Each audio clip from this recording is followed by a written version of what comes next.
एक रब तेरे को तुम भरोसा, छोड़ दो सारे डर और कछोचा,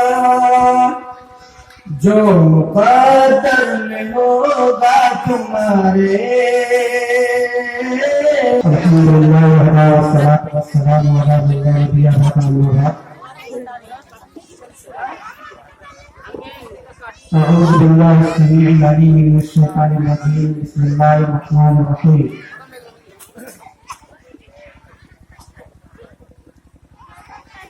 अल्हम्दुलिल्लाहि रब्बिल आलमीन अर्रहमानिर रहीम मालिकि यौमिद्दीन इय्याका नअबुदु व इय्याका नस्तईन रब्बि इश्रह ली सदरी व यस्सिर ली अमरी वहलुल उक़दतम मिन लिसानी यफ़क़हू क़ौली। सुब्हानका ला इल्मा लना इल्ला मा अल्लमतना इन्नका अंतल अलीमुल हकीम। रब्बि ज़िदनी इल्मा।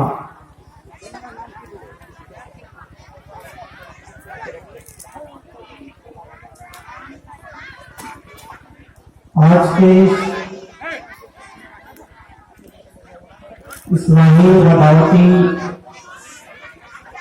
प्रोग्राम में जमियते अहले हदीस बरहेट ब्लॉक की जानिब से जो मौजू और विषय मुझे दिया गया है वो मौजू और विषय है तौहीद।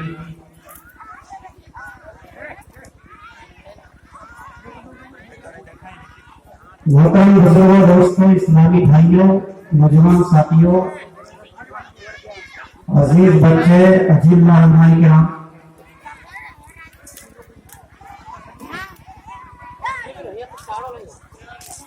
आज के इस जलसे में खासतौर से मैं अवामुल नास से, आम पब्लिक से मुखातब हूँ। हमारे ये उलमाए किराम बैठे हुए हैं, मैं इन लोगों से मुखातब नहीं हूँ, क्योंकि जो बातें मैं बयान करने जा रहा हूँ वो हमसे ज्यादा इन उलमाए किराम को मालूम है।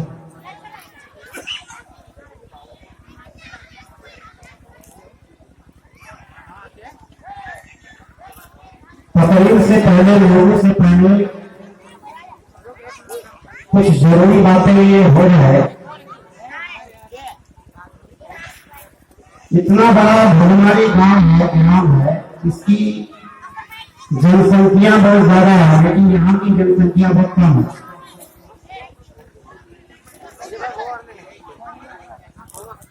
बहुत सारे लोग अभी खारिज नहीं हुए हैं, जबकि ये ऐलान किया जा चुका है कि ये पूरी रात का प्रोग्राम और जलसा नहीं है। जैसा कि कदमा के अंदर मदरसे का जलसा होता है, बरहेट के अंदर मदरसे का जलसा होता है, ऐसा नहीं है। उसके बावजूद भी यहाँ फिलहाल के अंदर लोगों की जनसंख्या कम है, यानी कम तादाद में लोग पहुंचे हैं। मैं उन लोगों से निवेदन करूंगा, गुजारिश करूंगा कि हम लोग जो बातें बयान करेंगे खुद बयान करेंगे, खुद समझेंगे। ऐसा करने के लिए नहीं आए, बल्कि आप लोगों को बताने के लिए, समझाने के लिए आए।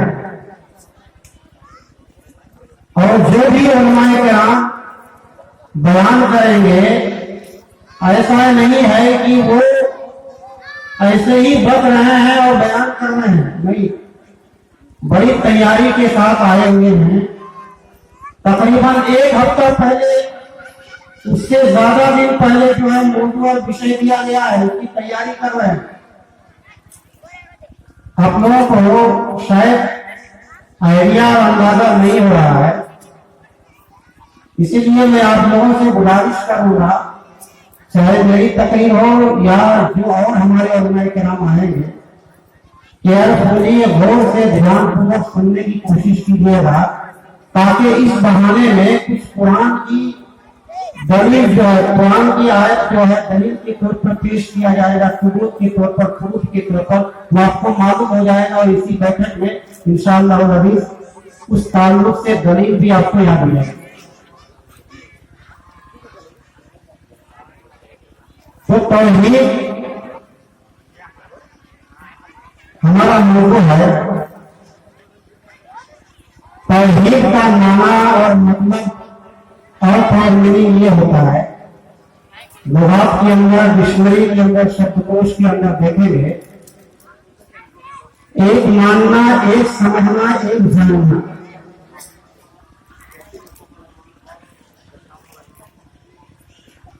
और इसी पर पूरा इस्लाम का दारोमदार है।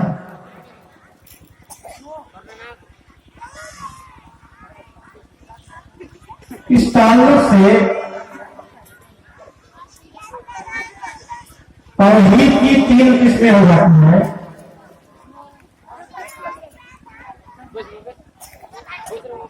जो हम इबादत करते हैं, नमाज पढ़ते हैं, रोजा रखते हैं, ज़कात देते हैं, हज करते हैं, ये इबादत के अंदर आती है। तो क्या इन चीजों को हम दूसरे लोगों के लिए कर सकते हैं? जवाब और उसका आंसर ये उत्तर ये होगा कि नहीं कर सकते, क्योंकि यहां तौहीद छुपा हुआ है।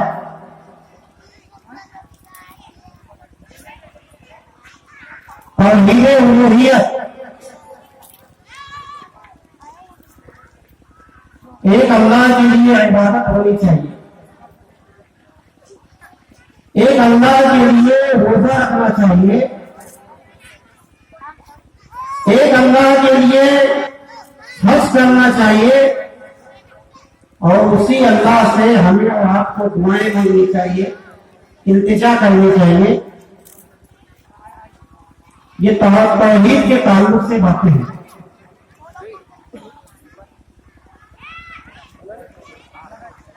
कुरान करीम 30 पारे का कुरान है। बहुत सारे मुसलमानों को मालूम भी नहीं है कि कितने पारे का कुरान है, इसीलिए मैंने कहा कि गौर से सुनिएगा। अगर आप ध्यान से सुनिएगा तो आपको मालूम हो जाएगा, क्योंकि खुदा इजमा के अंदर रस्मी तौर पर लोग जाते हैं, मेरे से देर करके और फिर वहां जाकर के सोने लगते हैं, तो उसको मालूम भी नहीं होता है कि खतीब का खुतबा खत्म होता है। तौहीद जैसा कि हम लोगों को मालूम हुआ अभी, तो क्या अल्लाह तबारक व तआला ने कुरान करीम के अंदर जो 30 पारे का कुरान है, 114 सूरतें हैं, 6666 आयतें हैं। इन 6666 आयतों में से किसी आयत के अंदर तौहीद का सबूत और उसकी दलील अल्लाह तबारक व तआला ने पेश किया है या नहीं, या यूं ही हम तौहीद कर रहे हैं? इस ताल्लुक से मैं कुरान करीम की चंद आयत आप हज़रात के सामने पेश करूंगा, और हम लोग तौहीद के ताल्लुक से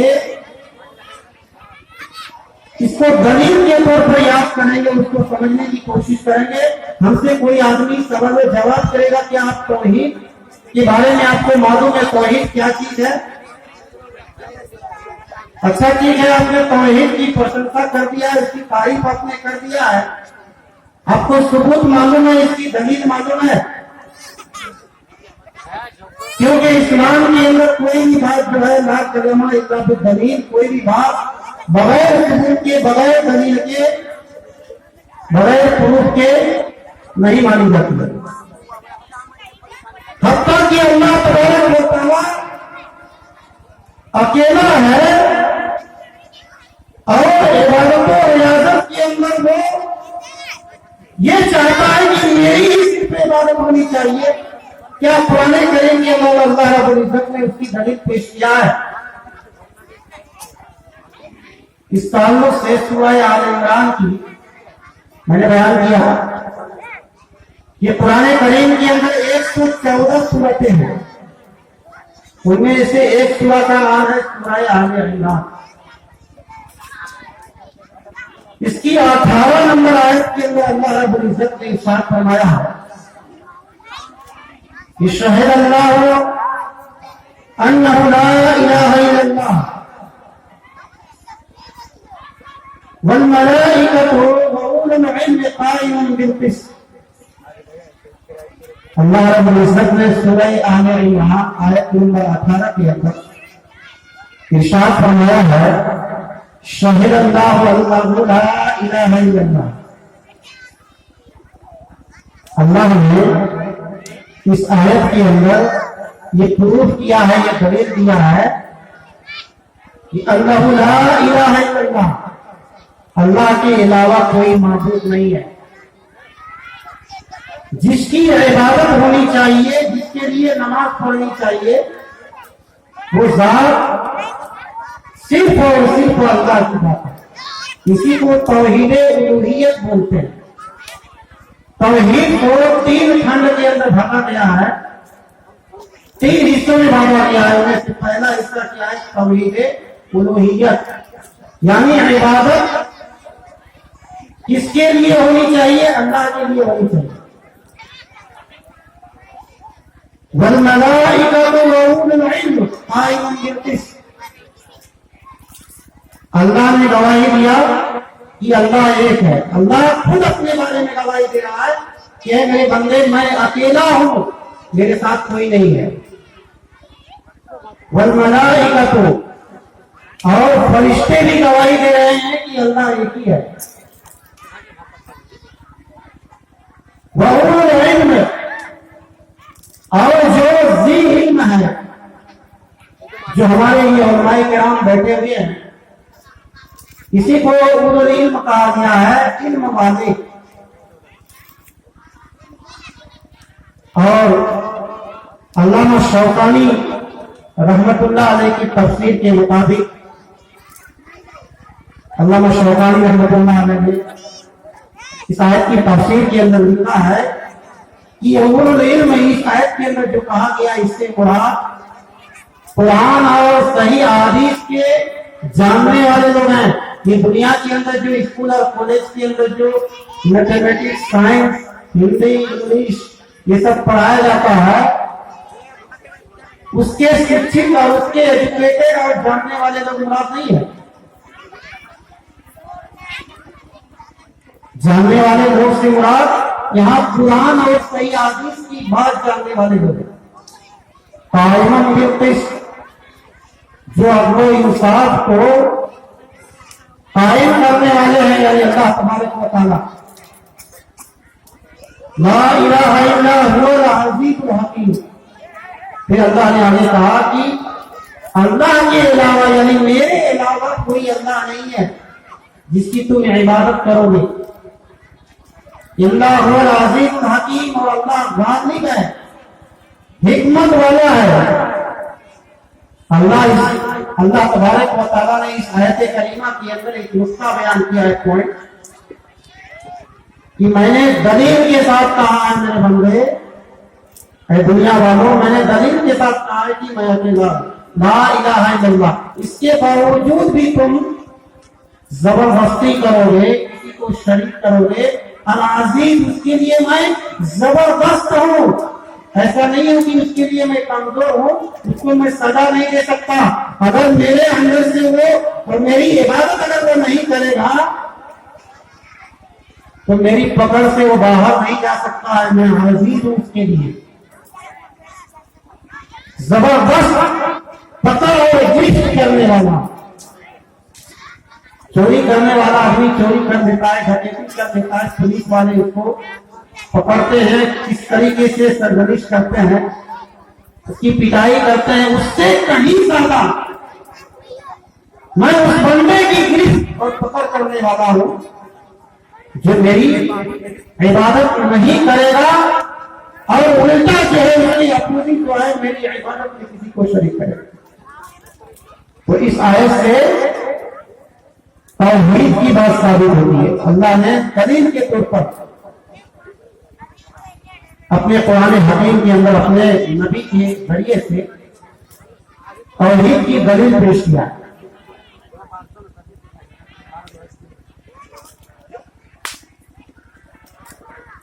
और दूसरी आयत के अंदर अल्लाह रब्बुल इज्जत ने यह कहा है कि इबादत सिर्फ और सिर्फ मेरी होनी चाहिए। क्या अल्लाह तबारक व तआला ने इसकी भी दलील पेश किया है। सूरह आल इमरान की आयत से यह सबूत मिल गया कि अल्लाह के अलावा कोई अल्लाह नहीं।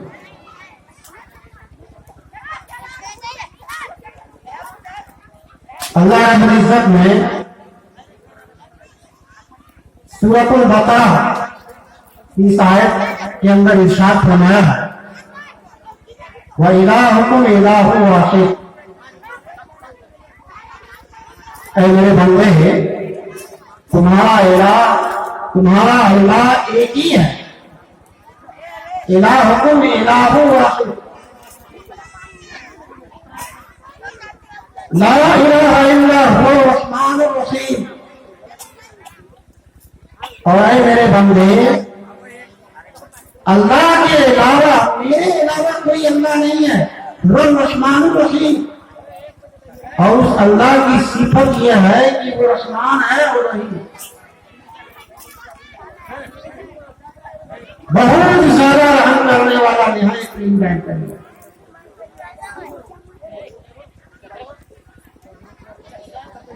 एक बच्चा जब कोई गलती करता है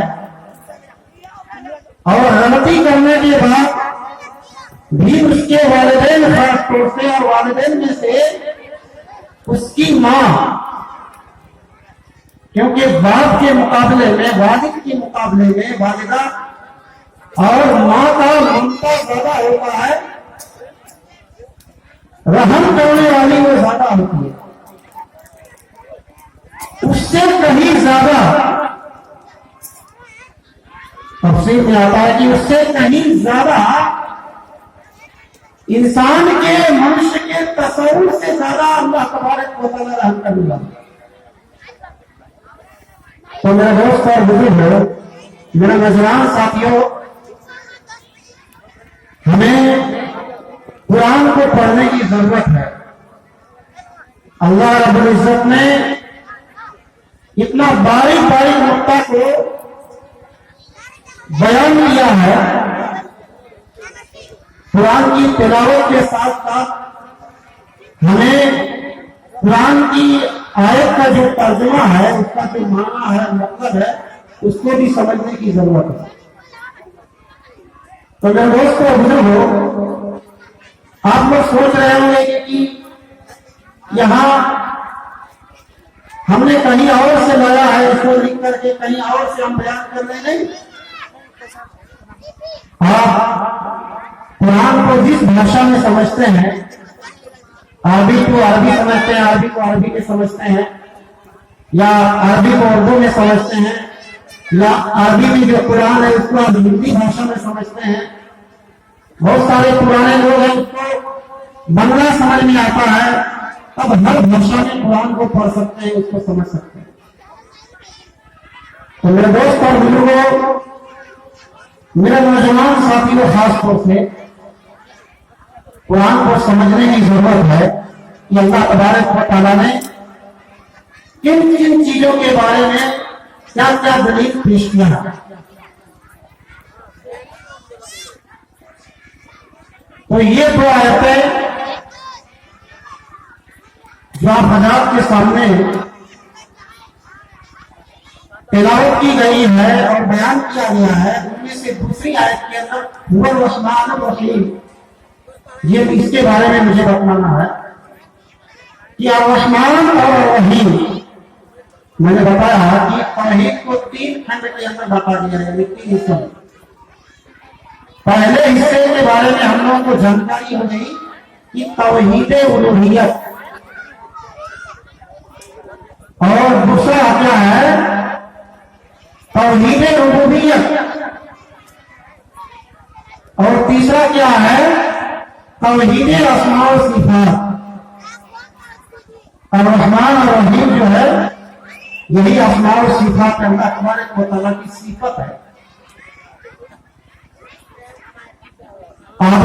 एक आदमी होता है, हम लोग कहते हैं गांव ग्राम के अंदर कि वो खराब है, वो अच्छा है, वैसा है वैसा है। तो एक आदमी का वजूद है, एक आदमी मौजूद है, और उसके बारे में जो हम लोग बात करते हैं कि वो अच्छा है, वो खराब है, वो बढ़िया है, वो खराब है, तो यही अच्छा और बुरा जो है ये उसकी सिफत है। हम लोग गांव ग्राम के अंदर ये भी बोलते हैं कि फला आदमी जो है बहुत रहम करने वाला है, ये एक सिफत है, एक गुण है। अल्लाह तबारक व तआला की भी ये सिफत है।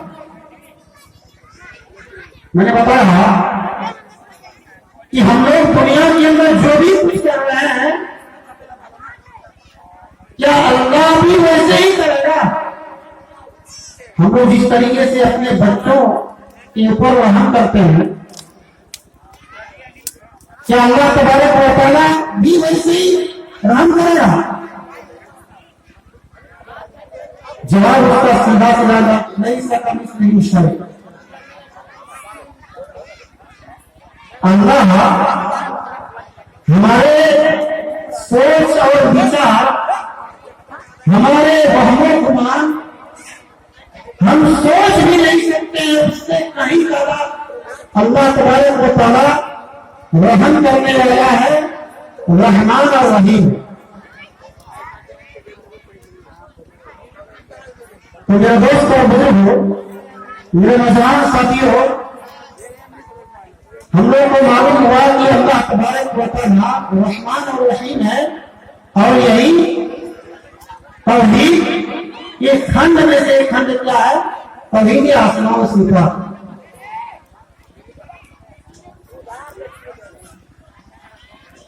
अल्लाह तबारक व तआला ने इस तौहीद के मिशन को आगे बढ़ाने के लिए और इस तौहीद के अभियान को आगे बढ़ाने के लिए, इस दावत को आगे बढ़ाने के लिए जितने भी नबी और रसूल अल्लाह रब्बुल इज्जत ने दुनिया के अंदर भेजा है, सारे नबियों और रसूलों को अल्लाह रब्बुल इज्जत ने ये हुक्म और आदेश किया था, ऑर्डर किया था कि तुम दुनिया में जाकर के सबसे पहले अगर किसी चीज की दावत देना, वो दावत क्या होगी? तुम्हारी प्रथम दावत क्या होगी? वो तौहीद के बारे में। नाम से 25 नबी का नाम पुराने कदीम के अंदर मौजूद है। आइए देखते हैं कुरान की आयत के हवाले से और उसकी रोशनी से कि किन किन नबियों ने सबसे पहले किस चीज के बारे में उन्होंने दावत दिया है और लोगों को बुलाया है, अपनी तरफ जो है उसको आमंत्रित किया है।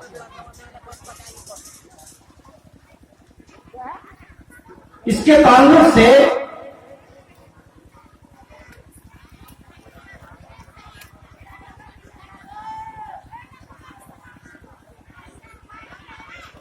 प्रोग्राम देनी हो रहा है और मेरा जहन उधर जा रहा था, तो मैं यही सोच रहा था, दिल में दुआ भी कर रहा था कि बहुत समझदार लोग हैं। लास्ट में मजबूर होकर के वहां समझाने के लिए जाना पड़ा। अफसोस है, हमारा व्यवहार इस तरीके से नहीं होना चाहिए कि हम दीदी प्रोग्राम में बैठे हुए हैं, दीदी प्रोग्राम के आदाब होते हैं, मजलिस में कैसे बैठा जाता है, कुरान और हदीस की बातें हो रही है, क्या हम अपनी बात को ऊंचा कर सकते हैं? आपको मालूम है कुरान करीम की ही आयत है कि नबी को भी जो है अल्लाह की बात के ऊपर जो है अपनी आवाज को ऊंचा करने देने का है। तो मेरे दोस्त और बुजुर्गों, मैं बार बार कह रहा हूं कि मेरे नौजवान साथी, तुम्हारी बहुत ज्यादा जरूरत है समाज को और समाज के सुधार के लिए तुम्हारी बहुत जरूरत है। हम भी नौजवान हैं, आप भी नौजवान हैं, हमारे जितने भी उलमाए किराम है, कोई बुजुर्ग नहीं है, तकरीबन सभी आए कमोबेश है। तो अपनी अक्लमंदी का मुजाहरा करें, दिली प्रोग्राम रहा है। तो मैं ये बता रहा था कि तौहीद के मिशन को जितने भी नबियों को और रसूलों को अल्लाह तबारक व तआला ने दुनिया के अंदर भेजा है, कि उनकी पहली जो है उसकी पहली दावत जो है तौहीद के बारे में।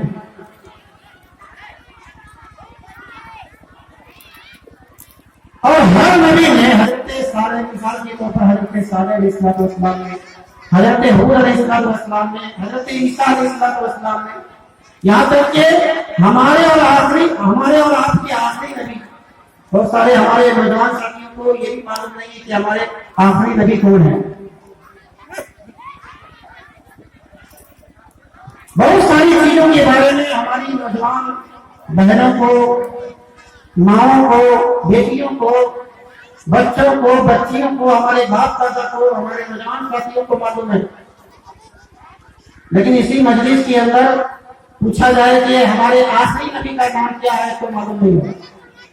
इसीलिए मैंने कहा कि जितने भी उलमाए किराम है, एक से एक उलमाए किराम है, नाज़िम जलसा ने बयान भी कर दिया है कि एक से एक उलमाए किराम है हमारे इलाके के अंदर। बस जरूरत है उनकी तकरीरों को, वो जो बात कर रहे हैं दलील की रोशनी में उनको समझने की।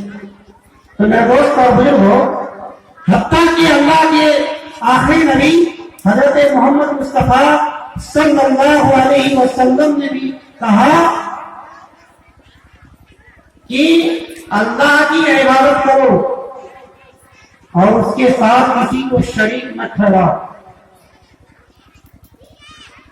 अल्लाह की इबादत एक अल्लाह की होनी चाहिए और किसी को उसके साथ शरीक मत करो। ये सिर्फ एक अलग मौजू है, ये अलग टॉपिक है।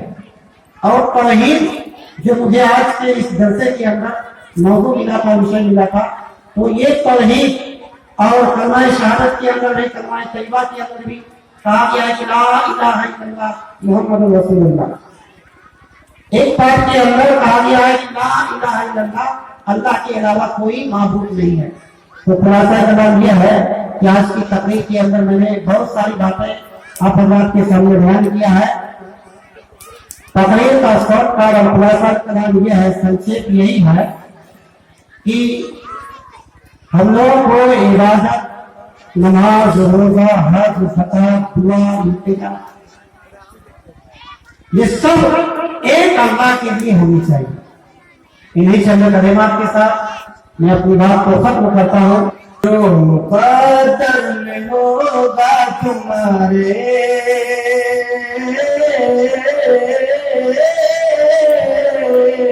जो मुक़द्दर में होगा तुम्हारे, क्या नहीं रब के दर से मिलेगा।